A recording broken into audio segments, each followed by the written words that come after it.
ছাত্ৰ-ছাত্ৰীসকল, আজি তোমালোকৰ ভূগোল বিষয়ৰ দ্বিতীয় অধ্যায়ৰ প্ৰথমটো পাঠ মানৱ ভূগোল পৃথিৱীৰ মানুহ পাঠটি আমি আলোচনা কৰিম। মন দি শুনিবা। আমি জানো যে ভূগোল বিষয়টোক দুটা প্ৰধান ভাগত ভাগ কৰা হৈছে। সেয়া হৈছে প্ৰাকৃতিক ভূগোল আৰু মানৱ ভূগোল। তাৰে মানৱ ভূগোলে বা মানৱ ভূগোল বিষয়টোত কিয় অধ্যয়ন কৰা হয়? ভূগোল বিষয়ৰ যিটো শাখাত মানুহ আৰু মানুহৰ কাম-কাজ লগতে মানুহৰ কাম-কাজবোৰৰ ওপৰত পৰিৱেশৰ প্ৰভাৱ আৰু পৰিৱেশৰ ওপৰত মানুহৰ কাম-কাজৰ প্ৰভাৱৰ বিষয়ে যিটো বিভাগে অধ্যয়ন কৰে সেয়াই হৈছে মানৱ ভূগোল। যিহেতু মানৱ ভূগোলৰ প্ৰধান বিষয়বস্তু হৈছে মানুহ, সেয়েহে আজি আমি আমাৰ পাঠত পোনপ্ৰথমে মানুহৰ বিষয়ে পঢ়িব লাগিব।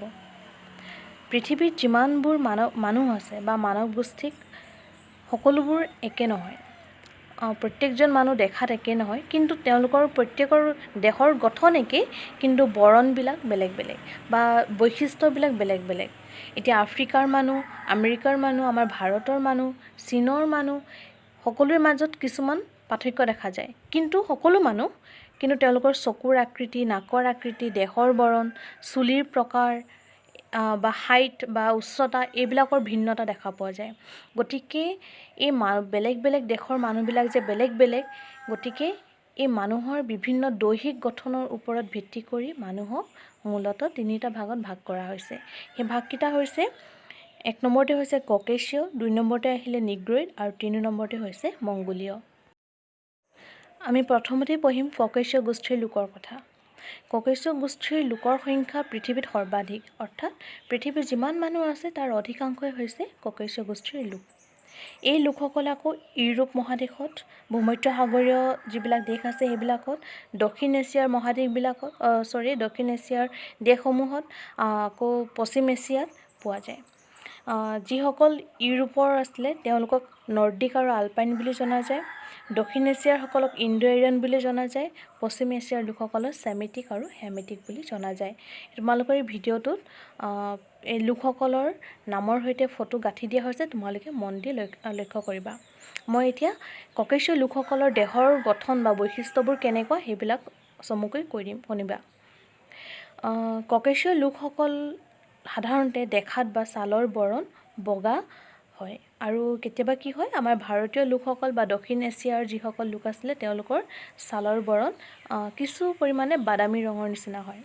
আৰু সাধাৰণতে এই লোকৰ চুলিবিলাক খুব পোন নহয় বা একেবাৰে কেঁকুৰাও নহয়, কিছু ঢৌ খেলোৱা ধৰণৰ হয়। একেবাৰে আমি যিটো ষ্ট্ৰেইট বা কাৰ্লি বুলি কওঁ তেনেকুৱা নহয়, ৱেভি টাইপ হয়। ঠিক আছে। এতিয়া আহিলে ককেশীয় লোকসকলৰ নাকটো সাধাৰণতে বহুত জোঙা হয়। তাৰপিছত আৰু চকুবোৰ বহুত ডাঙৰো নহয়, বহুত সৰুও নহয়, আৰু ওঠটো মধ্যমীয়া আকৃতিৰ হয়, আৰু লগতে উচ্চতা অলপ বেছি হয়, বা আমি যদি তুলনামূলকভাৱে চাওঁ যে প্ৰত্যেকটো মানৱ গোষ্ঠীৰ ভিতৰত বা আটাইকেইটা মানৱ গোষ্ঠীৰ ভিতৰত ককেশীয় লোকসকলৰ উচ্চতা সবাতোতকৈ বেছি। এয়াই হৈছে ককেশীয়সকলৰ দেহৰ বৈশিষ্ট্যৰ বিৱৰণ। এতিয়া আমি আলোচনা কৰিম আমাৰ দ্বিতীয়টো মানৱ গোষ্ঠী নিগ্ৰইডসকলৰ বিষয়ে।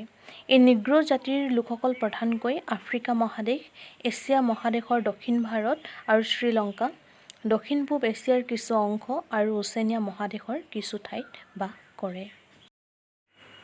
ইয়াতে মানৱ গোষ্ঠীৰ নাম আৰু সেই মানুহসকল বা সেই লোকসকল কোনখন ঠাইৰ সুন্দৰকৈ চিত্ৰৰ সহায়ত গাঁঠি দিয়া হৈছে, তোমালোকে ভালদৰে লক্ষ্য কৰিবা। এতিয়া আহিছোঁ নিগ্ৰইড গোষ্ঠীৰ লোকসকলৰ দেহৰ বৈশিষ্ট্যৰ বিষয়ে। এই লোকসকলৰ ছালৰ বৰণ সাধাৰণতে ক'লা বা খুব ডাঠ বাদামী ৰঙৰ হয়। এই লোকসকলৰ চুলিবিলাক খুব কেঁকুৰা হয়, লগতে ওঠটো বহুত ডাঙৰ হয়, নাক চেপেটা হয়, চকুবোৰ ডাঙৰ ডাঙৰ হয়, আৰু তেওঁলোকৰ যথেষ্ট ওখ হয়। যিহেতু আফ্ৰিকা মহাদেশৰ অধিকাংশই বিষুৱীয় অঞ্চলৰ অন্তৰ্গত বা বিষুৱীয় জলবায়ুৰ অন্তৰ্গত, সেয়েহে এই অঞ্চলত যথেষ্ট পৰিমাণৰ উত্তাপ যথেষ্ট বেছি, আমি জানো যে বিষুৱীয় অঞ্চলত গোটেই বছৰ জুৰি সূৰ্যৰ পোহৰ বা সূৰ্যৰ ৰশ্মি লম্বভাৱে পৰে আৰু সেয়ে বিষুৱীয় অঞ্চলত উত্তাপ আৰু বৃষ্টিপাতৰ পৰিমাণ বেছি আৰু যিহেতু উত্তাপৰ পৰিমাণ বেছি সেই অনুপাতে এই দেশৰ বা এই অঞ্চলৰ লোকসকলৰ ছালৰ বৰণো ক'লা আপোনালোকে মন কৰা সেইটো কথা ঠিক তেনেদৰে যিসকল ককেশীয় লোক আছিলে তেওঁলোক আকৌ কি মেৰু অঞ্চলৰ ফালে অঞ্চলত অৱস্থিত গতিকে মেৰু অঞ্চলৰ দিশে যেতিয়া আমি যাম তেতিয়া আমি জানো যে যিমানেই বিষুৱৰ পৰা মেৰুলৈ গতি কৰিম সিমানেই সূৰ্যৰ ৰশ্মি হেলনীয়াকৈ পৰে গতিকে এই ককেশীয় লোকসকলৰ ছালৰ বৰণ সাধাৰণতে খুব বগা বা বাদামী ৰঙৰ নিচিনা হয় এতিয়া কেইটামান নিগ্ৰোইড জনগোষ্ঠীৰ নাম মই কৈ দিছোঁ শুনা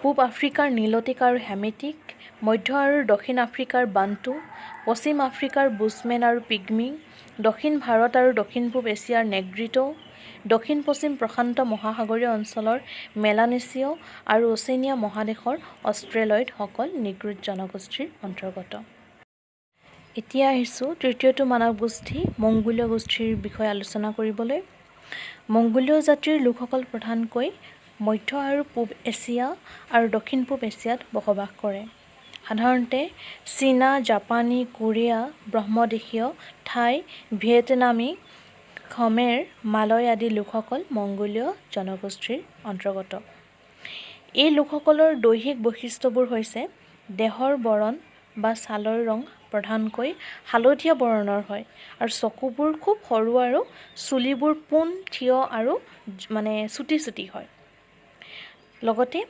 যিবিলাক সাধাৰণতে আমি কওঁ যে ট্ৰাইবেল বুলি ক'লে আমাৰ মনলৈ কেনেকুৱা ধৰণৰ লোকসকলৰ কথা মনলৈ আহে চকুবোৰ টনা টনা সৰু সৰু নাকবোৰো অকণমানি চাপৰ ট্ৰাইবেল লোকসকল খুব বেছি ওখ নহয় তোমালোকে বাস্তৱত লগ নাপালেও ফটোত দেখিছা টিভিত দেখিছা যে চীনা লোকসকল জাপানী লোকসকল থাইলেণ্ডৰ লোকসকল মানে থাই লোকসকল কেনেকুৱা আকৃতিৰ কেনেকুৱা ধৰণৰ দেহৰ যিবিলাক অৱয়ব মুখৰ যিবিলাক আকৃতি চকু নাক মুখ তোমালোকে দেখিছা আৰু তাৰ পৰা আমি অনুধাৱন কৰিব পাৰোঁ যে ট্ৰাইবেল বুলি ক'লে সাধাৰণতে আমাৰ এনেকুৱা চকু টান খোৱা সৰু সৰু চকুৰ নাক মানে নাকটো চুটি হয় চেপেটা হয় তেনেকুৱা ধৰণৰ লোকসকলক বুজে আৰু তেওঁলোক সাধাৰণতে উচ্চতা খুব কম হয় গতিকে এই লোকসকলক ট্ৰাইবেল লোক বুলি আমি কওঁ যদিও এওঁলোক মূলতঃ মংগোলীয় জনগোষ্ঠীৰ বা মংগোলীয় গোষ্ঠীৰ অন্তৰ্গত লোক এনেদৰেই মানুহৰ বা মানৱ গোষ্ঠীৰ দেহৰ